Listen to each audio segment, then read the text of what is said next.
El siguiente programa es presentado por Cadena NBI.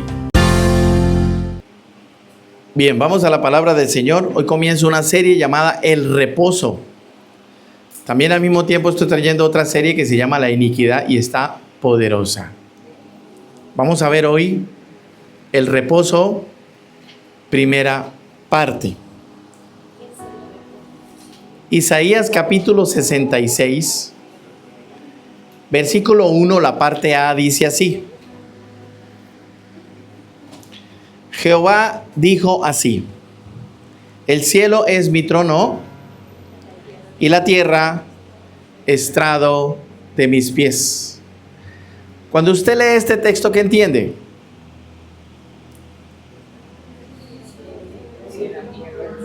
Léalo con calmita. Cuando usted lee este texto, ¿qué le da a entender? Lo primero es que Dios es muy grande, porque la tierra es tan pequeña que está a sus pies. Entonces, físicamente está aquí el texto hablando de que Dios es muy grande. Bien.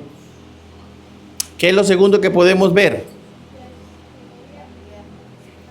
Que Él es el que gobierna, que su trono es quien gobierna todo lo que pasa en la tierra, bueno o malo. Todo. Entonces aquí viene una pregunta: ¿y Dios por qué permite lo malo? ¿Dónde estaba Dios cuando pasó X o Y, Z? La razón es muy sencilla: por la maldad del corazón del hombre. Y se los he explicado muchas veces. El salmista dice: mi pecado está siempre delante de mí.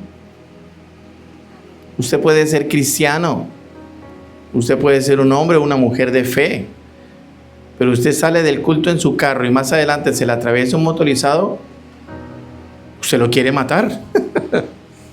O le quiere recordar a su mamá porque se le atravesó, ¿sí o no? Lo que pasa es que no lo hace porque usted ya controla esa forma de vida. Entonces la maldad siempre está ahí. Y no es que Dios lo permita, o no es que Dios diga hagan lo malo, no, es el corazón del hombre que busca lo malo constantemente.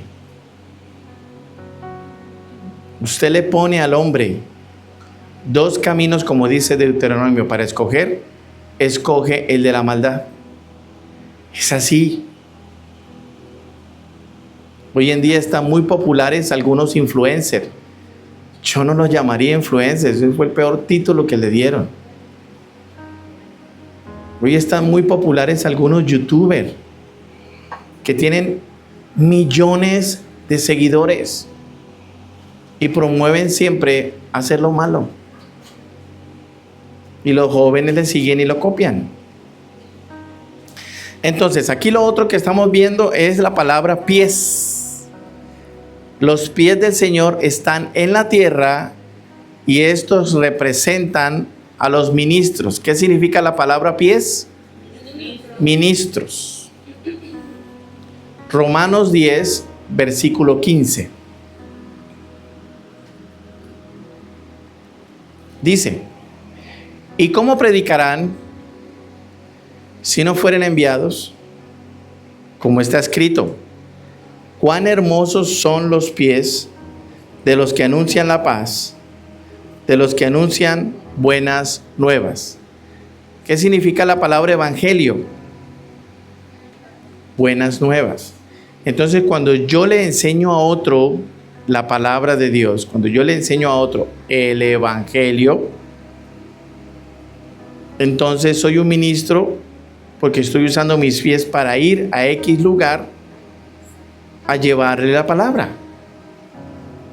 Entonces, ahora, en el libro de Ezequiel, capítulo 47, aparece un río. Eso se conoce como el río de Dios. En el río de Dios que aparece en Ezequiel 47, la primera medida que aparece ahí es de los tobillos. Y esos tobillos son los pies. Es decir, cuando usted entra a una piscina, cuando entra al río, a un lago, a un mar, lo primero que usted entra son los pies. Y el nivel de las aguas, cuando le llega a los tobillos, ese es el primer nivel del conocimiento de la palabra de Dios. Esto significa que los ministros son los primeros que deben ser sumergidos completamente en el río de Dios, en pocas palabras, en el río de la revelación de su palabra, que es lo que estamos haciendo aquí todos los miércoles. Todo va gradualmente. Luego ese río llega hasta las rodillas. Las rodillas representan los ministerios que participan en el altar, en la intercesión y en la oración. ¿Qué significan las rodillas? Ministerio de intercesión y oración. ¿Por qué? Porque doblan sus rodillas para orar, para interceder, para clamar. Eso significa las rodillas. Efesios capítulo 3, versículo 14. Dice: por esta causa doblo ¿qué? Mis rodillas. ¿Ante quién? Ante el Padre de nuestro Señor Jesucristo. Los pies del Señor van recorriendo la tierra y para ello tiene que haber un propósito. Isaías 66:1 dice: ¿dónde está la casa que me habréis de edificar? ¿Y dónde el lugar de mi reposo? Esta serie se llama El reposo y le voy a enseñar qué significa el reposo. Aquí el texto en Isaías dice que Dios está diciéndole al hombre: ¿dónde está la casa que me van a hacer, que me van a edificar? ¿Dónde está el lugar de mi reposo? Dios opera por medio de un tabernáculo, a través de una manifestación de su casa. El lugar de reposo, escúchelo bien, no es lugar de descanso. Se los he dicho. Para el mundo hay palabras que significan una cosa, pero para la Biblia significan otra. El lugar de reposo en la Biblia no significa lugar de descanso. En la Biblia, el reposo es la activación de las operaciones del Padre. Eso significa reposo en la Biblia. Activación de las operaciones del Padre. ¿Cómo opera Dios? ¿Por medio de quién? De sus 7 espíritus. ¿Cómo? Yo solo conocía al Espíritu Santo. Tiene 7. Indudablemente el Espíritu Santo es uno. Cuando se habla de 7 espíritus, podemos entenderlo como 7 ángeles, 7 ejércitos, en fin, que obedecen y Dios los envía para que operen. Dios hizo la creación en 6 días, pero ¿qué pasó en el séptimo? ¿Se acuerda? Descansó, reposó. Dios hizo la creación en 6 días, perdón. Y en el séptimo reposó. Éxodo 20:11 dice: porque en 6 días hizo Jehová los cielos y la tierra, el mar y todas las cosas que en ellos hay. ¿Y qué dice? Y reposó en el séptimo día. No dice descansó. Y usted dirá, ¿no es lo mismo? No. Y ya se lo voy a explicar. Dice, y reposó en el séptimo día. Por tanto, Jehová bendijo el día de reposo y lo santificó. Esto no quiere decir que Dios se acostó a dormir o a descansar después de hacer la creación durante 6 días. Obvio no. Eso también ya lo enseñé. 6 días en los que Dios demoró haciendo la creación no fueron 6 días nuestros. Eso también ya lo enseñé. Que fueron 6 eras. Cada era de millones de años. ¿Y usted cómo sabe eso? Vea una montaña. Usted ve una montaña, está formada por 6 capas de distinto tipo de tierra. Y cada una de esa capa pasaron millones de años. El día que se los enseñé, les hablé una por una y les dije cuántos años había pasado de una a otra.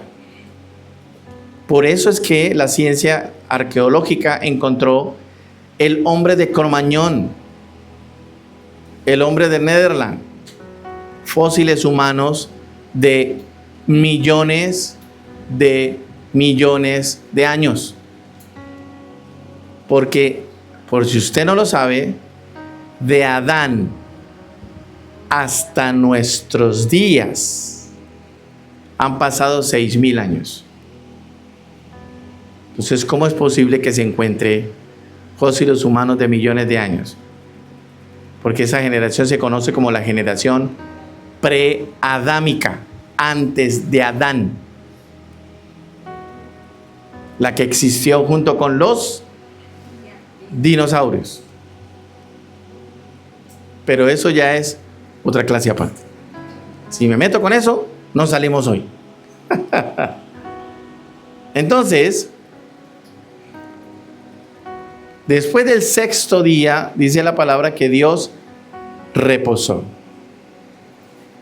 Pastor, ¿por qué ese reposo no es descansar o dormir? La razón es muy sencilla. Dios es espíritu. Y los espíritus no necesitan dormir, así como nosotros. De hecho, la palabra dice que Dios nunca duerme. En el diseño de Dios, Él diseñó que nuestro cuerpo necesita descansar. Pero cuando ya no estemos en este cuerpo y muramos y seamos espíritu, no necesitamos ni comer ni dormir, porque somos espíritu. Y la Biblia dice que Dios nunca duerme. Salmo 121, versículo 3 al 5. Mire esto. Dios jamás permitirá que sufras daño alguno. Dígame amén a eso. Qué bonito, ¿no? Dios te cuida y ¿qué? Nunca duerme. O sea, Dios necesita reposar, es decir, dormir. No. Si Dios nunca duerme, entonces ¿por qué la Biblia dice que Dios reposó en el 7º día? Sigamos leyendo. Dios cuida de Israel. Y por segunda vez dice, nunca duerme. ¿Qué significa el número 2 en la Biblia? Confirmación, que así es. Y sigue diciendo el texto, Dios te cuida y te protege. Dígame amén a eso. Dios está siempre a tu lado. Las que han tenido la dicha de ser mamás saben que cuando los niños se enferman no se duermen, pero quedas todo el día así, ¿cierto?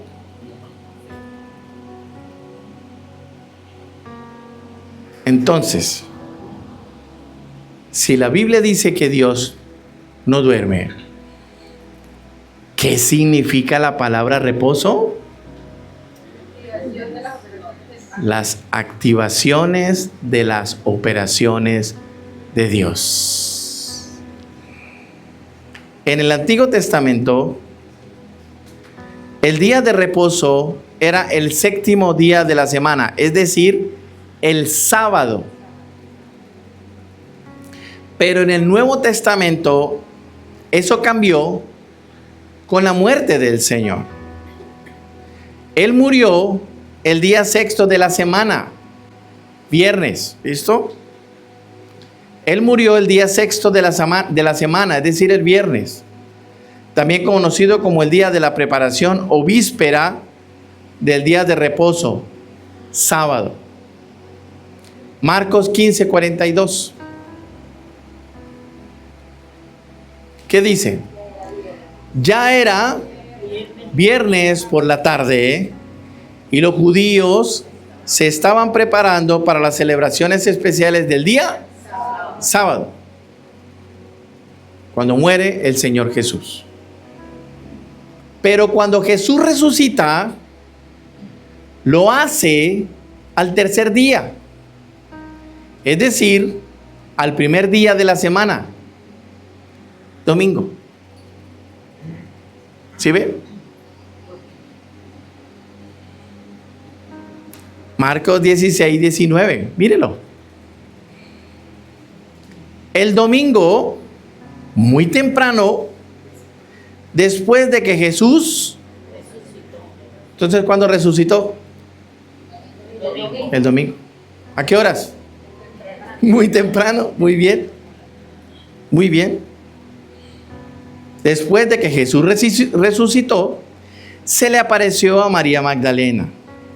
Tiempo atrás, Jesús había expulsado de ella 7 demonios. María Magdalena no era ramera. Eso es un invento. María Magdalena no era prostituta. Era una mujer que tenía 7 demonios. Y el Señor la liberó de sus 7 demonios. La ramera era otra, la que fue encontrada en el acto mismo del adulterio y la querían apedrear. Esa es otra María, otra. Porque el nombre María era común. No es como el nombre Rocío. Yo conozco una Rocío, pero también hay otra Rocío en otro lugar y hay otro Rocío en otro lugar. Yo conozco a un Juan Carlos, pero hay muchos otros Juan Carlos en otros lados.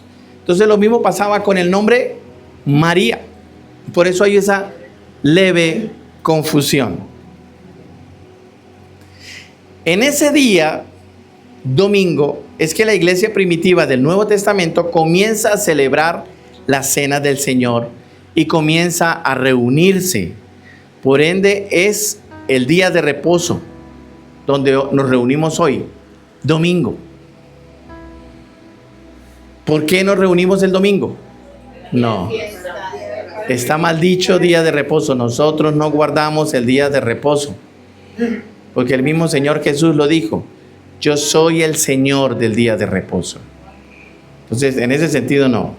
¿Por qué nos reunimos el domingo? Porque nos reunimos el día domingo, primero porque es el primer día de la semana, pero segundo porque fue el día en que el Señor Jesús resucitó.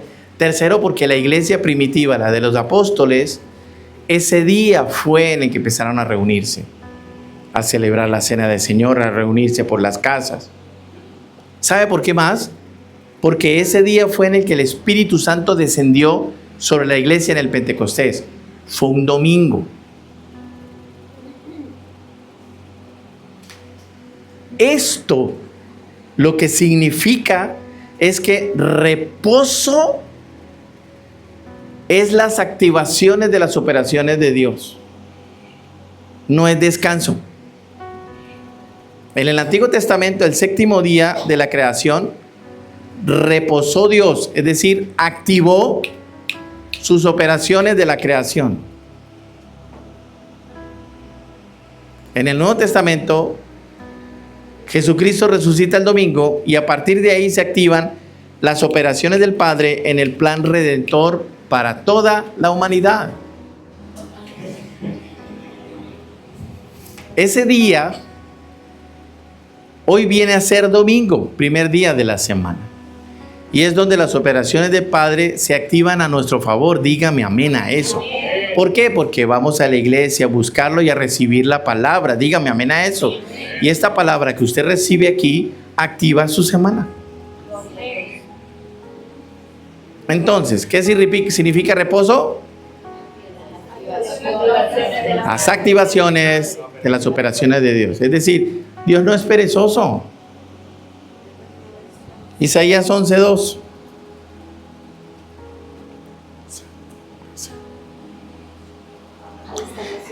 Dice, y reposará sobre él el espíritu de Jehová, espíritu de sabiduría, espíritu de inteligencia, espíritu de consejo y de poder, espíritu de conocimiento y espíritu de temor de Jehová. Estos son los 7 espíritus con los que Dios opera. ¿Y qué dice al inicio? ¿Ve? Y reposará. Es decir, se activará el espíritu de Jehová sobre ti. Dígame amén. Y se activará el espíritu de sabiduría sobre ti. Dígame amén. Y el espíritu de inteligencia sobre ti. Dígame amén. Se activará sobre ti el espíritu de consejo y de poder. Dígame amén a eso. Se activará sobre ti el espíritu de conocimiento y de temor de Jehová. Wow. ¿Sí ve? Por eso dice, reposará sobre él o sobre nosotros. Por eso cuando un endemoniado es libre, este espíritu malo va y busca otros 7 para volver a su casa. ¿Cuál casa? De donde, exacto, de donde fue echado afuera. Exacto. Y hallar reposo. Anda en busca de reposo, donde pueda continuar con sus operaciones de las tinieblas. Empieza a buscar a alguien donde volver a entrar y hallar reposo para volver a seguir operando o maldiciendo a esa persona, etc.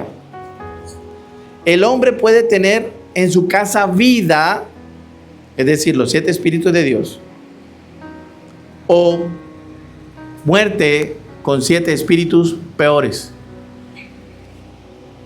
Ambos tipos de espíritus reposan, es decir, se activan en el hombre.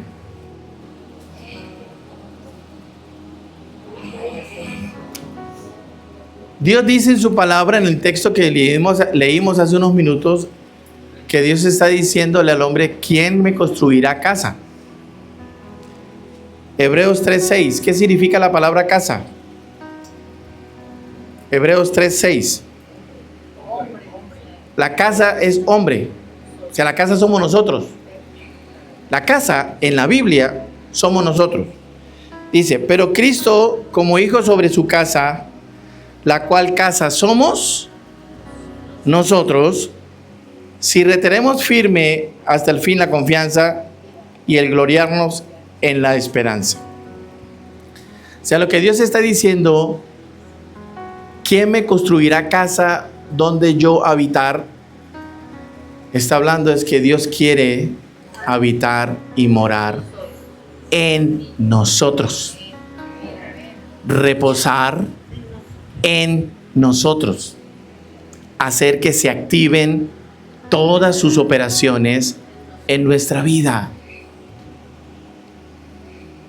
Génesis 11:3. Y se dijeron unos a otros, vamos, hagamos ladrillo y cosámoslo con fuego.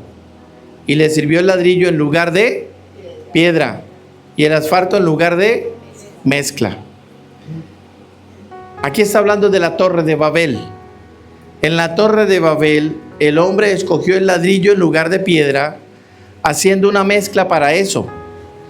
El barro se hace de la mezcla entre el agua y la tierra. ¿Qué significa la palabra agua? En la Biblia la palabra agua significa la palabra de Dios. ¿Y tierra? ¿Por qué? ¿Por qué el hombre?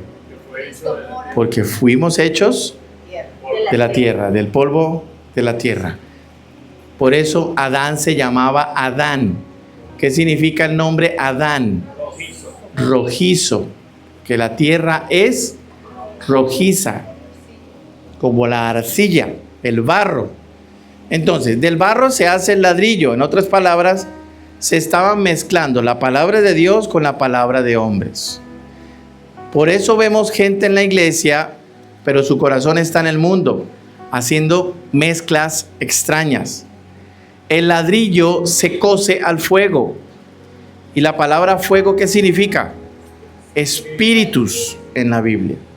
Es decir, el hombre que hace mezclas extrañas tiene otro espíritu distinto al de Dios. Mateo 3:11.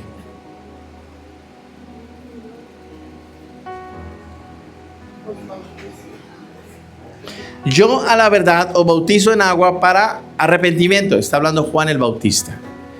Pero el que viene tras mí, cuyo calzado yo no soy digno de llevar, es más poderoso que yo. Él os bautizará en Espíritu Santo y fuego. Éxodo 1:13. Dice, vamos a leerlo hasta el versículo 14.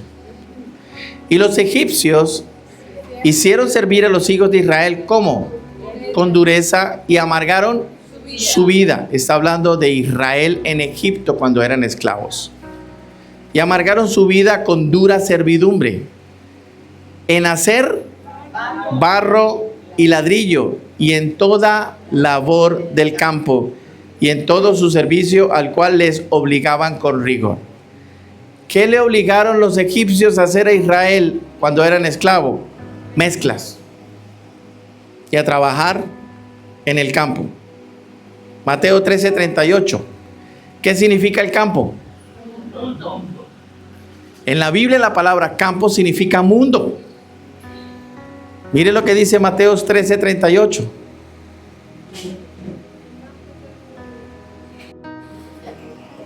Mateo 13:38 dice, el campo es el mundo. ¿Sí ve?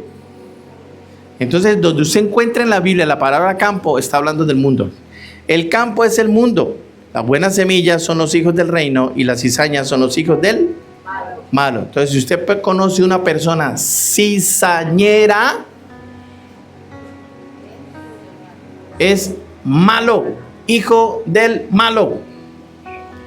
Egipto representa hoy el mundo. Esto quiere decir que el espíritu de Egipto siempre va a querer mezclar, siempre va a querer que nosotros mezclemos la palabra de Dios, que es agua, con la palabra de hombres, que es tierra, y hacer ladrillo en lugar de piedra, llevándonos ¿a dónde? Al mundo.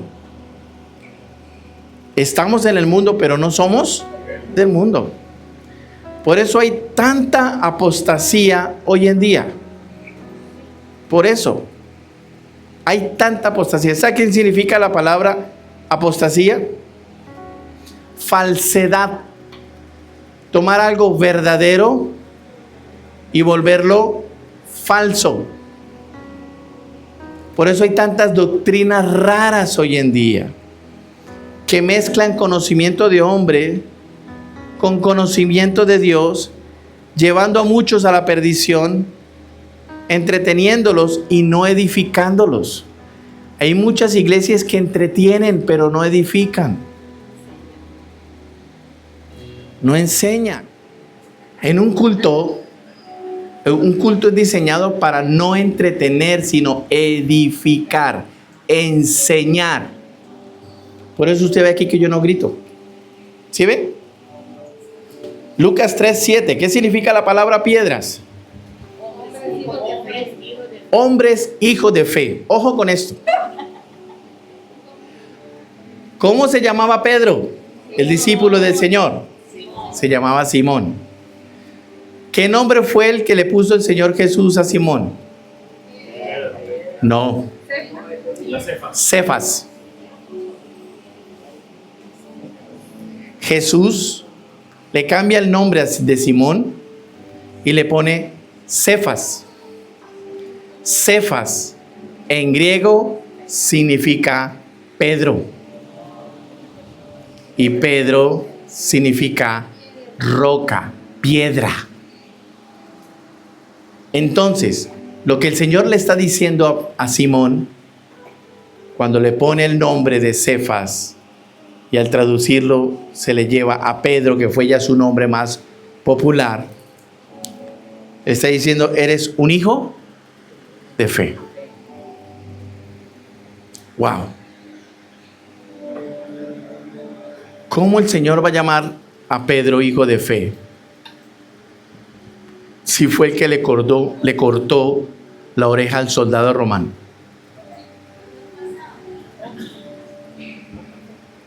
¿Cómo fue que el Señor llama a Pedro hombre, hijo de fe, si lo negó 3 veces? ¿Cómo fue que el Señor llama a Pedro hombre, hijo de fe, si blasfemó y dijo groserías para que creyeran que no era seguidor del Señor? ¿Sabe por qué? Por la obra del Espíritu Santo. Cuando vino el Pentecostés, ese domingo, y cayó el Espíritu Santo sobre todos los que estaban ahí, Pedro fue transformado.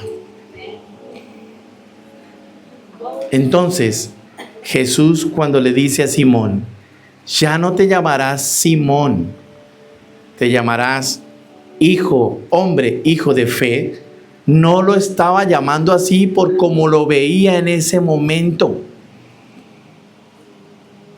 Lo estaba llamando así porque Jesús sabía que Dios lo iba a transformar, lo iba a usar como un gran apóstol. Entonces, por eso desde ya le estaba diciendo, Simón, ahora te llamarás hombre, hijo de fe. Porque Dios no te llama por tu error. Dios te llama por la potencia que tú tienes en tu corazón, en tu espíritu, por lo que vas a hacer al futuro. Porque si te llama por tu error, ¿sabe cómo te va a llamar? Malgeniado, peleón, grosero, mentiroso. Pero el Señor hoy te dice, Nancy, futura sierva del Señor. El Señor hoy te llama María José, sabia. Porque el Señor cuando te llama porque sabe que te vas a transformar. Y no mira tus errores. Los únicos que miran los errores somos nosotros mismos. Nosotros mismos nos damos palo, ¿no se ha dado cuenta? Entonces, ánimo. Entra en el reposo del Señor. El Señor quiere activar todos sus espíritus a tu favor. Quiere llevarte a la cabeza y que quites la cola. Quiere que seas el primero y no el último. ¡Ánimo! Este programa fue presentado por Cadena NBI.